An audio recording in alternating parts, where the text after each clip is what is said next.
Hey guys, welcome to Wrestling Days and welcome to this Raw review. We got so much to get through. Let's get into it. We're going to start with Drew McIntyre, who walked all the way from the back through the gorilla position out to the ring and laid into the fans. He basically said, if you're a CM Punk fan, you are stupid. The crowd were chanting for CM Punk, of course. He said, CM Punk's not here. He only makes the big towns, which obviously got a reaction, a bit of cheap heat. He said the greatest trick CM Punk ever pulled was looking like a drug addict, but yet not taking any drugs. He said that there's a stooge. There must be someone working for CM Punk, an insider, because they always just keep missing each other. And it's not that Drew's hiding from CM Punk. And he basically insinuates that Adam Pearce keeps tipping off CM Punk when Drew's not going to be around. So he called him a stooge. And he said, I'm not going to waste any more time on a guy who might not recover from his injury for like the next 20 years.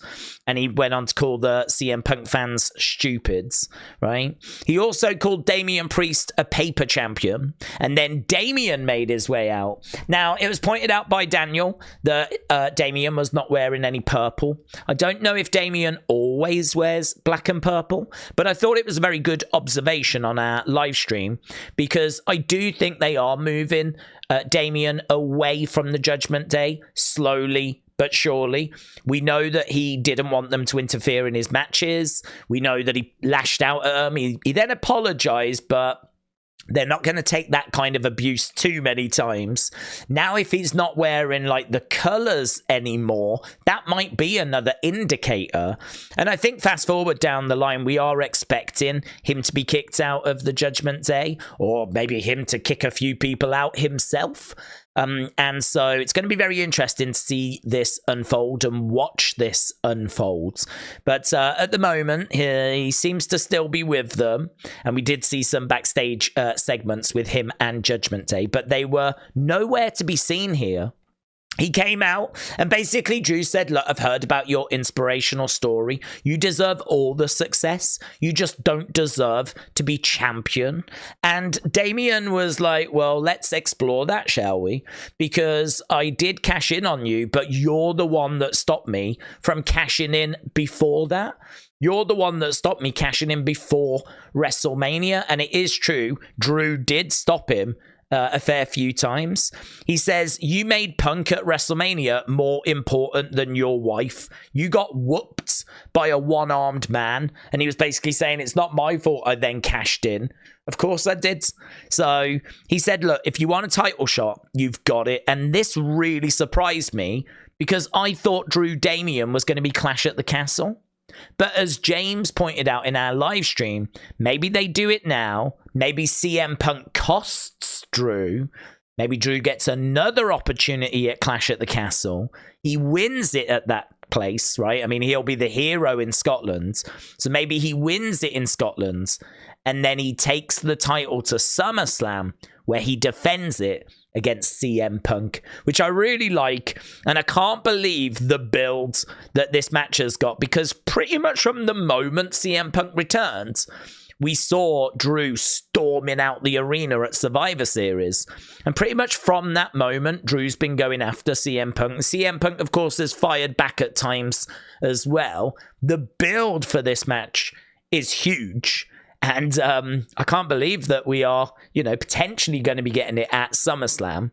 I'm sure we will, but what a build, what a match. It feels massive, absolutely massive. I mean, honestly, if we're struggling for a main event, that thing can easily main event SummerSlam. I don't think it will, but it could. And I'm really looking forward to it. So I must admit, I was surprised that we're getting Drew Damian so early. I thought we might do a number one contenders match or something, but if you sit down and think about it, it can make sense. Maybe he falls short this time, gets another shot at Clash at the Castle. So that was the opening segment. Then we went to our next bit, right? Backstage, we've got the LWO. I did hear Ray actually say, I'm going to let you in on a secret. I pulled a few strings and I actually got Carlito drafted over with us because he is going to pay. And I like finding that out because it didn't really make much sense, because the week before the draft he had turned on them. So why did he get drafted with them? So I like Ray saying, listen, let me tell you why. I pulled a few strings. I know a few people. So he revealed that in his post-Raw interview. So after the open with Drew and Damian, we then got to see the crowns in the entranceway that looked amazing. I mean, the amount of work that's gone into making them feel prestigious, amazing, right? Then we got Iyo against Shayna. This was Queen of the Ring, and it was a win for Iyo. Iyo picked up the victory. Shayna attacked her before the match, which I loved because I want to see that more vicious Shayna. So I love that. But Iyo still managed to come through, pick up the victory, 98% goods. Not bad, not bad. I mean, honestly, people seem to really enjoy it. It just couldn't break into that kind of great rating, but a very good win for Iyo Sky, who advances. Later in the show, we would find out her opponent. Would it be Lyra or would it be Zoey Stark? Backstage, we got Carlito. He was again trying to find a way of getting into the good books of Damian Priest. Damian Priest is the official / unofficial leader of Judgment Day. They don't really have a leader, but a lot of people think it's Rhea Ripley. She's obviously not around at the moment, so now obviously Damian, what with him being World Heavyweight Champion, he's kind of in that position. And we know that Carlito doesn't have a great relationship with Damian because of what happens at Backlash 2023. So he was trying to find a way of getting kind of into the good books with Damian. Damian said, look, I don't care what you do with these guys. I don't want nothing to do with you, right? You're not welcome. And so, again, he kind of reiterated his position, but that would soften later in the show. So, Judgment Day backstage, we also got Chad berating Alpha Academy. He set up Otis against Sami, and he also set up Bronson against Akira. There was a great moment where he turned to Ivy Nile and he said, stop wasting your time with Taylor Not So Swift over here, pointing towards Maxine. So he laid into Maxine with what I thought was a really good line. So he continues to berate and belittle Alpha Academy, right? So we got that. We also found out on Friday there'll be a contract signing between Cody and Logan. And then we got Lillian Garcia. This was brilliant. So I wish we would do more of this where we would bring out local legends and they can have a little moment on the show. You don't need to advertise it. You know, I don't think anyone's going to really buy extra tickets or tune in to see Lillian, but she's a legend. There's so much respect for her and goodwill for her that just featuring her somewhere on this show was definitely the right thing to do. I thought it was a great moment. So enjoyed it. And it got me thinking about, like, you know, maybe some of those not massive names, but really respected names that maybe won't move the dial, but it would be great to see if we could do that on future episodes of Raw and SmackDown. So Lillian introduced the next competitors, which was Kofi and Gunther. We did just briefly go backstage where we had the Awesome Truth. They found out there'd be a #1 contenders match as we tried to figure out who would be taking them on for their titles. But then we also got Kiana James. She arrived and she said, I don't hesitate. I'm here to adjudicate. And she basically was backstage in a more kind of business formal role. And it was really good. It was great to see her back in that kind of businesswoman role. She never really left it, but a lot of weeks on NXT, she was just doing promos and wrestling matches. It's been a while since we kind of had her in her office setting. So, yeah, it'd be good to go back to that, I think. So, yeah, Kiana James, it's good to see her on TV, and hopefully we can do something with her. I must admit, R-Truth turned around, and when she said, I don't hesitate, I adjudicate, R-Truth turned around and he was like, I don't even know if that's PG. And I was just sort of looking at it. I was like, oh, I don't know that I would do that joke. You know, you've got this kind of businesswoman backstage at WWE and we're talking about what she's just said. Is that PG or not? I was like, oh, I don't want to be reading too much into these things, but that one fell flat for me. That fell flat for me. Doesn't matter. It's not a problem. It's just, yeah, fell flat. Then we got this second match. So this was Kofi against Gunther, and this got a great 58% rating. This was the second highest rated match on the show, and it lost by 1%. People love this and the main event. And of course they did, because this match has Gunther, and the main event has Ilja. Of course they love both those matches. But the Ilja Jey Uso match beat this by 1%.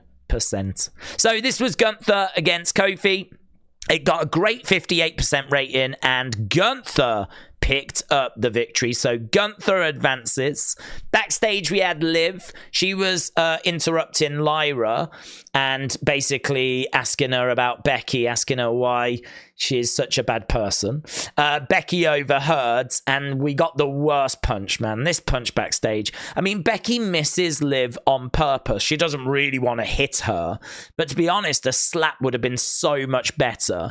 Because this punch, she throws it, misses Liv by a mile. And maybe if Liv had reacted like the moment the punch kind of was just passing her, maybe if she'd reacted at that point, maybe it would have looked fine.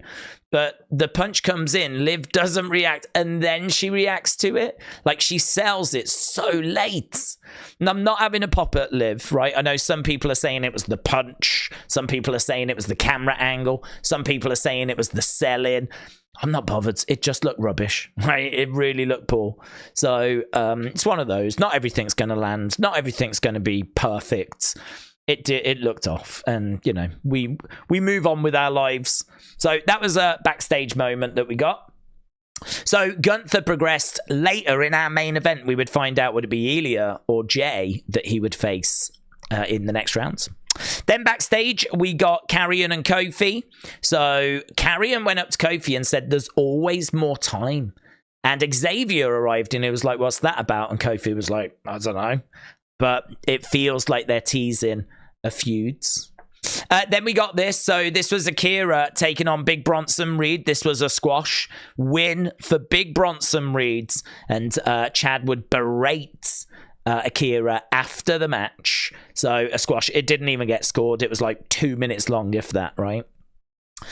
Then we moved on. Here's Drew saying you buy all the that he spews. You trust him when all he's done is betray your trust. I don't like to call people stupid, but if you're a CM Punk fan, you're stupid. So there we go. And then here was Bron. So basically Adam Pearce was asked, like, why wasn't Bron in the tournament? And he said he's got to earn it. That was basically what he came out with. These people that are in it have put the miles in and they've earned it. And Bron arrived and he was like, I should have been in the tournament, man.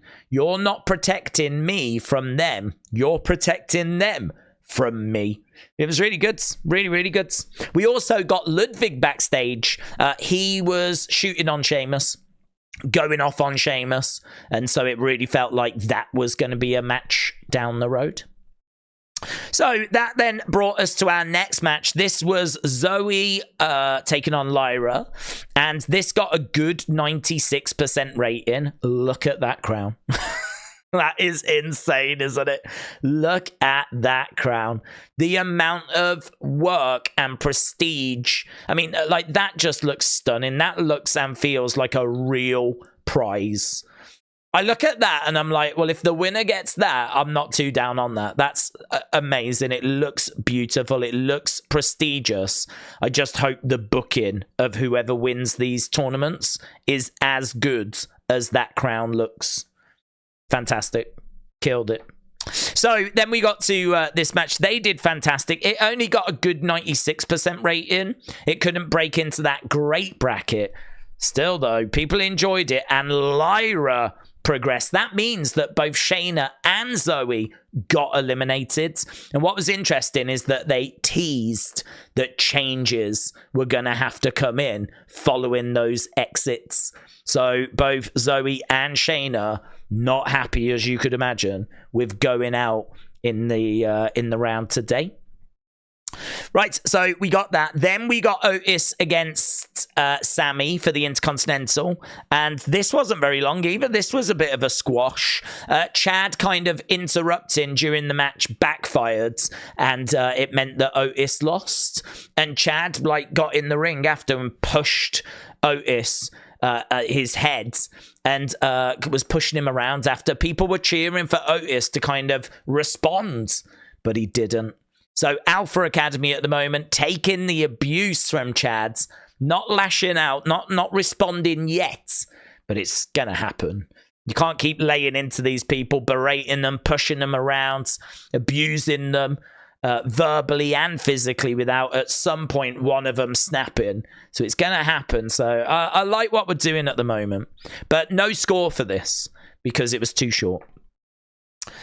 Poor Otis. Poor Otis. Pick a word to describe Chad Gable, and I'd imagine that there's 293 bad words there. Right, then we went on to our next match. This was Dakota Kai taking on Becky. This got a 98% good rating.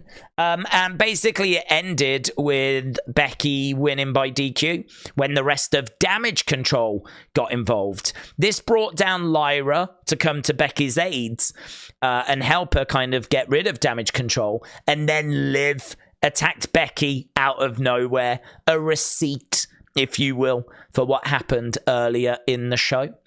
So there we go. We're just kind of furthering that. We know that we're getting Becky Liv, so no great surprise there. Backstage, look at this. Ilja and Gunther face to face. So exciting. I was so excited that this was the match we were going to be getting. Sadly, it's not, but I'm sure we will get it at some point. Right, then we went to our next match. This was Judgment Day against Creeds, against New Catch Republic, against Authors of Pain. So obviously we were trying to figure out who was going to be the #1 contenders to Awesome Truth, who was going to get that title opportunity. Thanks to Carlito, it's Judgment Day. So this got a good 92% rating. Again, it just couldn't break into that great category. But yeah, this got a decent rating. And as a result, Judgment Day pick up the win thanks to Carlito. So that was big. So Carlito helped Judgment Day. Backstage, Damian seemed to soften his position, his anger. The wall came down a little bit more. He had a little bit of praise for Carlito. Little bit of praise. Doesn't feel like he's a full-blown member. You're in the Judgment Day welcome on boards. But definitely feels like Carlito is worming his way into the group. And then, of course, we went to our main event. This was Ilja versus Jey. Massive entrance for Jey, of course. They're really building that up with the Fireflies. And actually, Jey spoke about that. Jey commented afterwards and said, you know, when he sees those Fireflies, he thinks about him. The fans think about him. The universe thinks about Bray Wyatt. He said he never asked for them, but he knows it's kind of like his way of looking down on him. And he loves him, and he loves like the universe, the WWE universe. He was full of praise, full of love for Bray and the Fireflies. So interesting. Slightly different message to the one he sent out on social media the other day. But here's Rhea. Look, she says, okay, Carlito. And a little applause there as well. And what have we got here? Let's see if we can play this. Sure. We skip forwards. Oh, it looks like... I get it. So people are congratulating him. Oh, here we go. That was cool. That was cool. There we go. Nice and simple. That was cool. And you can see that big smiles all around. And the defense is just coming down a little bit. Becky said ginger snaps on top. So there we go. Sami and Becky. Main event time. Who would progress? It would be Jey Uso. Not keen, to be honest with you. I like Jey, but I'm a much bigger Ilja fan. I think Jey is someone that's really over. I think Jey's someone they're looking to really push. I think Jey lost to Gunther, and they might look to have Gunther lose to Jey now as they continue to build and build and build and really try to push him as hard as they can. Like, they really are trying to see, have we got another Seth, Cody? Have we got someone of that level here? Can we keep pushing? I mean, it'd be no surprise to me now if Jey went on to win King of the Ring after this. I really felt good for a Gunther versus LA Knight final. That would be my prediction. But after seeing Jey get past Ilja, I'm wondering now if the plan is to just keep pushing him all the way and just keep going and to actually put the crown on him. The reason why I wasn't keen on this is because I think that Ilja is someone that's just arrived. He's someone that I think it should be really hard to beat. This didn't feel all that difficult. I mean, he had to dig deep and they gave it the main event. But I just don't know. I'm just struggling to buy Jey beating Ilja. If you see Ilja train and you see how hard it's been for people to beat him, he's only been here a minute and now he's lost a match to Jey Uso, and there's no shame in that. But there was a backlash, not loads, but a little backlash. I think whoever won, there was always going to be a backlash. For me personally, I wish it had been Ilja. I can cope with it being Jey. There's no tears. It's just not the way I would have gone this time. So, but I get it. He's super over. His entrance song's over. The yeeting thing's over. The arm thing is over. I just would rather it be Ilja that won, to be honest. But that got a great 59% rating, and that was the show. And here you can see some of the post-interviews that we've spoken about, and that is everything on WWE's website right now. So, I mean, look, scoring this thing, I think, is difficult. I would give it probably like a 7.25, 7.5 maybe. Maybe 7.5 is me getting a bit carried away. I thought the QR code was amazing. Gunther's match was amazing. Ilja Jey was amazing. Seeing the crowns and how fantastic they look was brilliant. Backstage segments felt tight apart from that missed punch. Couple of squash matches in there, but honestly, I think they serve a purpose because they angered Chad Gable, and I don't mind that at all. The abuse to Otis, I'm sure that's going to lead to something. The Carlito story is quite interesting, and he got a little bit of praise from Damian. So yeah, look, loads going on at the moment, so much happening. I mean, this felt like a really entertaining episode from both in-ring and some of the stuff we were doing away from the ring. So solid, very, very solid. I think 7.25. I think 7.25. I think I'm quite happy with that. But yeah, I really enjoyed this episode, and I hope you did as well. I know the QR code was a massive distraction. There was so much to the QR code, but it doesn't mean that this was not still a very enjoyable episode. Would it have been more enjoyable if the QR code wasn't such a distraction? Maybe. Might be people out there that are adamant this is better than a 7.25, but that's my score. Leave your score down below. Don't forget, you can vote as well on this channel, on the Wrestling Days Clips channel. You can vote for what you thought about the shows. You just got to go to the community tab, and then you'll be able to leave your vote there as well, and that is the official recorded score that we have. And I am still trying to catch up with all of that, but I've got all the shows scored, all the matches scored. I've got them in a spreadsheet, and as we get closer to the middle of the year, we will look to do something with that data. But we've still got a little way to go till we really dig into that, but we are collecting it all. During our live streams, we get the matches scored. After every show, we get the shows scored. So, yeah, we'll do something with that data a little bit further down the road. Right, that's it. Thank you so much for joining us. I hope you enjoyed this quick review, this quick recap and review as to the show. As I said, let me know your thoughts down in the comments below. Thanks for watching. Bye for now.